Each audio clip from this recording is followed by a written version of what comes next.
Middle east में America से किसी भी तरह की डील करना बेवकूफ़ी है क्योंकि वो धोखा ही देता है। ये बात ईरान के पूर्व supreme leader Ayatollah Ali Khamenei बार बार कहते रहे और अरब मुल्कों को चेताते रहे, लेकिन वो नहीं मानते।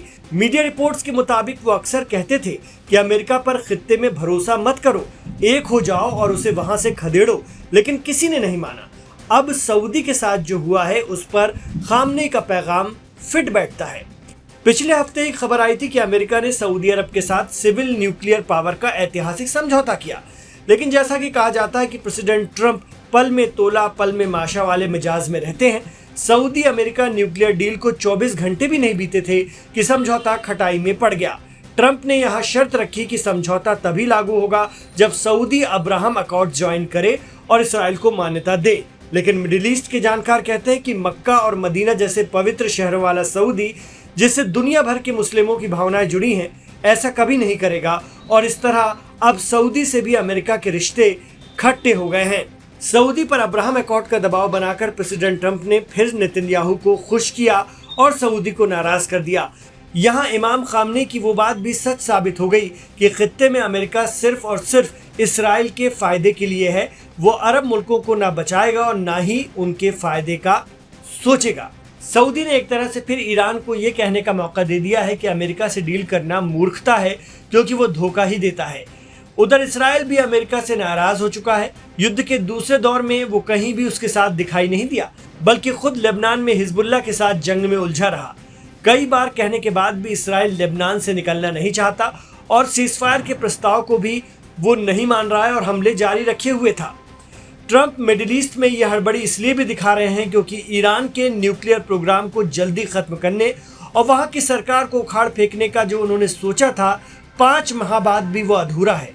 ट्रंप जिस आत्मविश्वास और भारी बल से ईरान में वेनेजुएला मॉडल लागू करने के लिए घुसे थे वो फ्लॉप होता दिख रहा है। अब बड़े पैमाने पर लड़ाई में वापस जाने से वो हिचकिचा रहे हैं क्योंकि उनकी खुफिया एजेंसियां कह रही हैं कि ईरान में ये उतना आसान नहीं होगा। केवल 29% अमेरिकियों ने ही ट्रंप के जंग में उतरने के फैसले को मंजूरी दी है और तेल की आपूर्ति न होने से कहीं न कहीं अमेरिका पर भी अब असर पड़ने लगा है।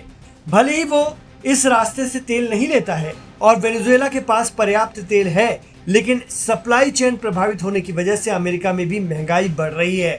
जहां 2 माह पहले तक वो कह रहे थे कि हम ईरान से जंग जीत चुके हैं, लेकिन अब उन्हीं ट्रंप के डिफेंस सेक्रेटरी ईरान से जंग के लिए $100 बिलियन की मदद अमेरिकी कांग्रेस से मांग रहे हैं। सवाल यह है कि जब जंग जीत चुके हैं तो फिर किससे लड़ने के लिए ट्रंप प्रशासन को और पैसा चाहिए।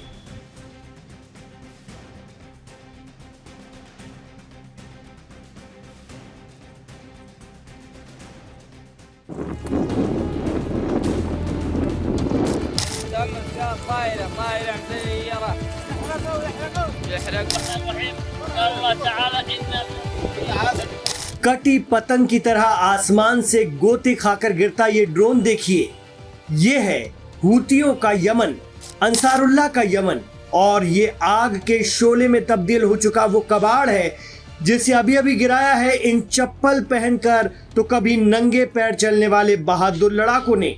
बहादुर इन्हें हम नहीं बल्कि खुद अमेरिका के प्रेसिडेंट ट्रंप कह चुके हैं। जी हाँ, यमन के हूती लड़ाकों ने खुद इस वीडियो को शेयर किया है जिसे ईरानी मीडिया ने भी शेयर किया।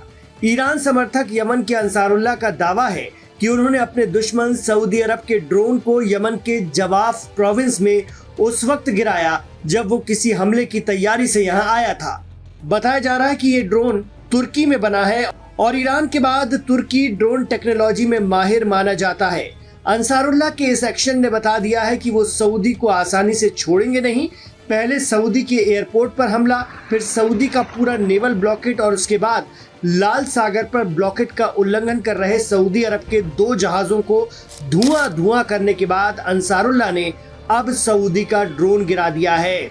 इससे पहले वो अमेरिका के 1 दर्जन से भी ज्यादा MQ-9 रिपर ड्रोन गिराने का दावा कर चुके हैं।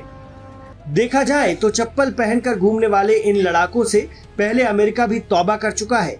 ये ईरान के दोस्त हैं और ईरान की सुनते हैं।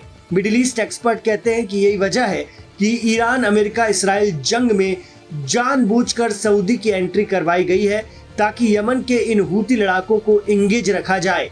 यहाँ पासा उल्टा पड़ गया है।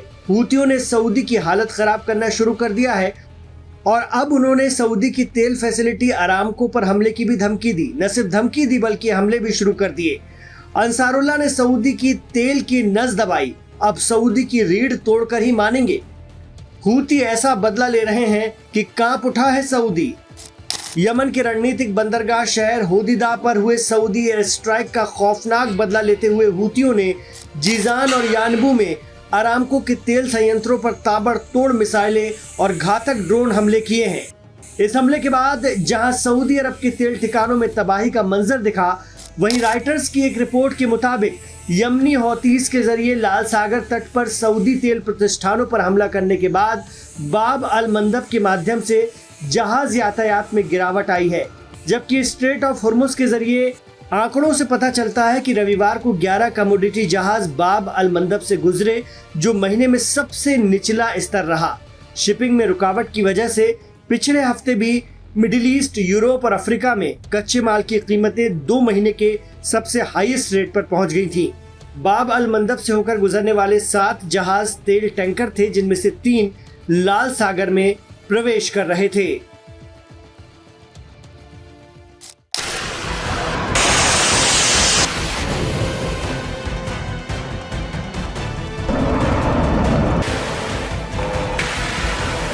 मिडिल ईस्ट से इस वक्त की सबसे बड़ी और सनसनीखेज खबर आ रही है। ईरान की सेना यानी इस्लामिक रिवॉल्यूशनरी गार्ड कॉर्प्स ने एक बेहद चौंकाने वाली और विस्तृत रिपोर्ट जारी की है। ईरान का दावा है कि हालिया संघर्षों में उन्होंने अमेरिकी सेना के पूरे डिफेंस सिस्टम और लॉजिस्टिक नेटवर्क को तहस नहस कर दिया है। IRGC ने बाकायदा एक लंबी लिस्ट जारी कर उन हथियारों, रडार और ठिकानों का ब्यौरा दिया जिन्हें नष्ट करने का उनका दावा है। अमेरिका का रडार और एयर डिफेंस सिस्टम खाक, 7 कमांड और कंट्रोल सेंटर तबाह किए गए, 3 सैटेलाइट संचार प्रणाली तबाह की गई, 6 पेट्रियट एयर डिफेंस रडार नष्ट किए गए, 3 वायु और समुद्री नियंत्रण और निगरानी रडार नष्ट किए गए। इसके अलावा 8 अर्ली वार्निंग रडार सिस्टम भी उड़ा दिए गए, 7 air based missile defence radar भी नष्ट किए गए। इसके अलावा 3 FPS रडार सिस्टम भी IRGC ने उड़ा दिए।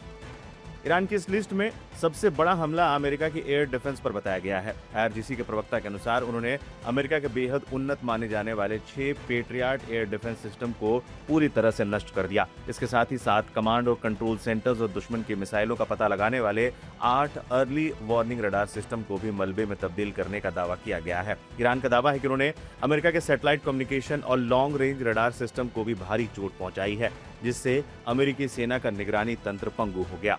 सैन्य बुनियादी ढांचे और ठिकानों पर चोट, 6 MQ-9 ड्रोन हैंगर तबाह किए गए। इसके अलावा एक F-15 fighter jet preparation hanger भी उड़ाया गया, 1 drone hanger, 2 command centre, 1 aircraft carrier refuelling platform, 1 P-8 aircraft hanger, 4 HIMARS missile platform, 5 jet hanger, 5 fighter jet hanger, 4 patriot air defence complex, 6 missile launch platform.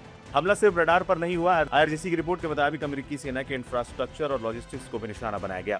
Iran का दावा है कि अमेरिकी वायुसेना के 6 शक्तिशाली MQ-9 रिपर ड्रोन्स के हैंगर्स को भी उड़ा दिया गया। इसके अलावा युद्धक जहाजों और फाइटर जेट्स के लिए जीवन रेखा माने जाने वाले 12 फ्यूल स्टोरेज और 17 गोला बारूद के बंकरों को भी पूरी तरह से तबाह कर दिया गया।